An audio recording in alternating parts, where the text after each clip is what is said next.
Okay, so we started back here. Let's talk about default on page 215.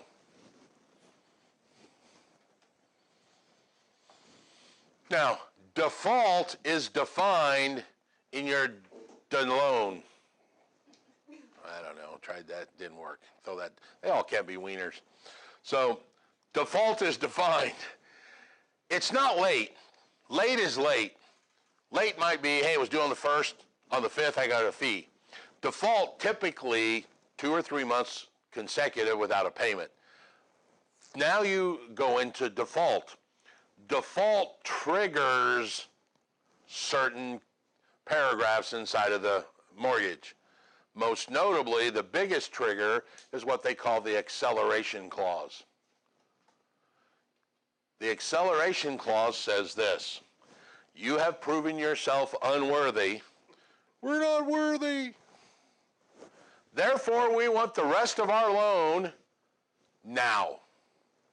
And if not now, yesterday. All right? So what they're calling, though, let's be clear. They are not calling due the other 350 payments of $553 a month. They're calling due just the outstanding balance of what they loaned you. All right? You borrowed 80 grand, you made one payment, you still owe 79 something. That's what we're calling due, and we want to do now. So how do you pay them 79 grand? There are several ways. What's the first way?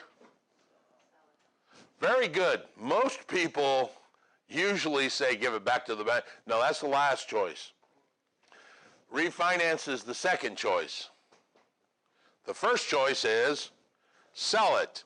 Remember the scenario I gave you the other day where I said this is a very common scenario that call you up and go, hey, I'm in trouble with the bank. I just want to sell it for what I owe. And you go, oh, we got $1,500 in closing. We got 6%. Here's what we need to list it at. Here's the scenario. They haven't paid their house payment in 3 months, lost their job. The bank has now called the loan due through the acceleration clause.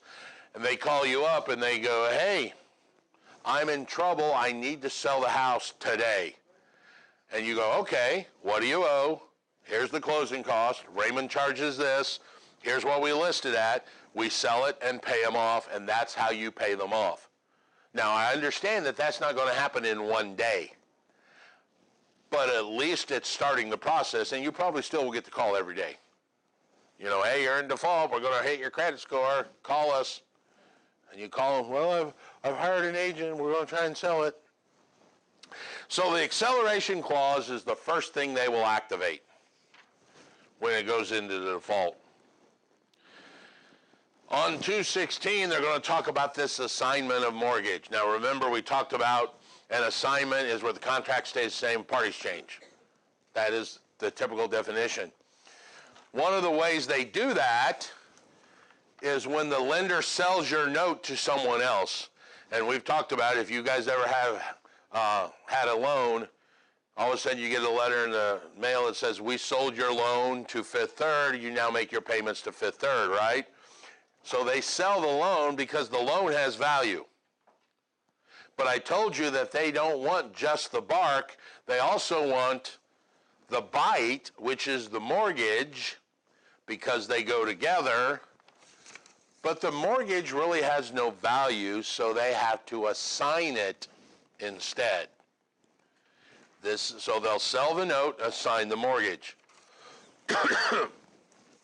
And you gave them the right to assign it in one of the 53,000 paragraphs that was in that paper that no one ever reads and just signs at the very end and go, well, because paragraph 4817.4 says you were giving them permission to assign this. So they sell the note, assign the mortgage. All right? That's called an assignment of mortgage. One of the other clauses is my favorite clause, and I love to ask this. If you're at home, don't do this because it's going to look stupid if you're the only one at home. But in here, if you're the oldest brother or sister, raise your hand. All right? If you're the youngest, raise your hand. This happened to you by your older brother and sisters. Happens all the time. You guys ever play that game where you go to your little brother and say, oh, if you give me that one, I'll give you this one? And they give it to you, and then you take both and run away? Yeah. My brother still falls for it, and he's 50. All right? Mortgage companies cannot do this. It's called the defeasance clause. What the defeasance clause says is this. If you pay me, you being the mortgagor, pay me, the lender, back all of my money, you make your 360 payments back, I must give you a release of lien. I will give you the release of a lien. You then take that release of a lien, go down to the recorder's office and record it. All right?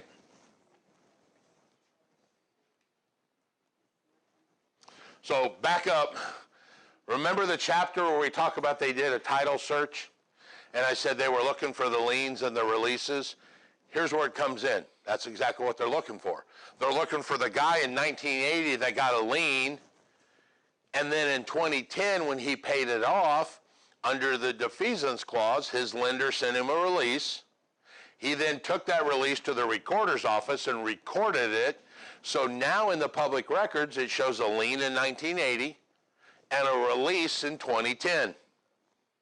He owns the house free and clear. There's the lien, there's the release. The bank no longer has any kind of obligation, or he no longer has an obligation to the bank. And if they fail to give you the release, they are in violation of federal statute themselves. All right? So they cannot take the one from you without giving, like I do my brother. Other, it's a violation. Same thing in the title theory. If in the title theory the guy pays the bank all their money, the bank calls over to the third party and says, hey, Billy Joe Jim Bob paid all his money, deed him back the property. That's where the reconveyance deed comes in. The title company goes, or the third party goes, okay. They deed the property back to the person in a reconveyance deed, which is sometimes called a satisfaction of mortgage. And in both systems, now there's no deed of trust or mortgage anymore. They both have been released or satisfied and completed. That's the defeasance clause that says the banks will do that. They have to do it. Right? There's clauses inside the mortgage. If you are escrowing your payments to create the pity payment, there's a clause inside the mortgage that says we have the right to collect money from you at the rate of $129 a month, yada, yada, yada. If you do your insurance, same thing. If you have flood insurance, there will be another clause inside your mortgage that says, on top of that insurance, we have right to collect this other insurance for flood, because you have homeowners and you have flood insurance too. And that flood insurance determination will come from FEMA when you buy the house. There's a plan that says, hey, all these houses, you're in it, called the floodplain. Buddy of mine's house was in a floodplain. If anybody knows anything about Greenfield, he bought the house. I was on top of Riley Hill. And they're like, Sam's house is in a floodplain. I'm like, how the hell is that possible? Because if Sam's house floods, we all got problems, because he's about 45 feet above the water line. So there's a whole lot of other things to worry about if Sam's house floods than you getting your money back. Now, there's a couple other things I want to talk about that people get, and they always think that they see this light bulb pop in until I finish the story, and then it goes out real quick. There's this thing called subject to. Subject to a loan. I can buy a house, buy your house, subject to the loan that you already have in place. I am not going to go out and get a new loan. This is the big fancy way of saying, I'll take over your house payments. You quit claiming me the deed. I now own the house. And I will make your house payments for you in your name. And now you run off and go do what you want to do, backpack across Europe, and I'll make your house payments for you. I have taken or bought the house subject to your loan that's in place. Right? Sweet. Right? Everybody excited now? If I miss a payment, who are they coming after? You. Right? But here's a bigger problem than that. Imagine, if you will, loaning me your car. I'll show you my driver's license, I'll show you my insurance, I'll show you all this. And then the next day you see my brother driving your car because I let him borrow it from me. You did not check out my brother, his insurance, or anything like that. Are you going to be upset? Yep. What are you going to do? You're going to call me and go, you have alienated yourself from the asset. I'm calling my loan due. It's called the Alienation Clause. Remember, we talked about voluntary alienation and involuntary earlier. Now the banks are using the same word. If you have given the interest to another party, you have alienated yourself from the asset that covers the loan. I want my money now. You probably either sold it, which means you have cash, so give me mine, or I didn't vet that person. I don't know if they can make the payment, so I'm calling the loan due anyway. That's called the Alienation Clause. So someone can buy subject to. Matter of fact, there's a big investor push, and a lot of people around here, there's a married couple that do this thing called getthedeed.com that are big into subject to. The problem is, once it finds out, they usually call it due, they activate the Alienation Clause. Okay? The other way is to assume the mortgage. Literally, we would call in, and John and I would sit together, and John goes, hey, I'm going to give the house to Raymond. He's going to assume my rights and responsibilities. He's now making the payments. And then when a payment gets missed, now who are they calling? Me, because they know it's me. So basically, the easy way to understand this is subject to, typically the lenders don't know. The assumption, they do know. Very few loans, if any anymore, are assumable. A lot of FHA loans written in '86 were assumable, but they have all been closed out in 2016, so they're all gone anyway.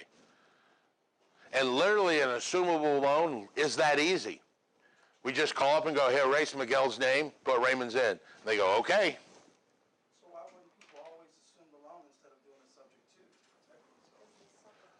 to? Because the question is, why wouldn't they do an assumption instead of a subject to?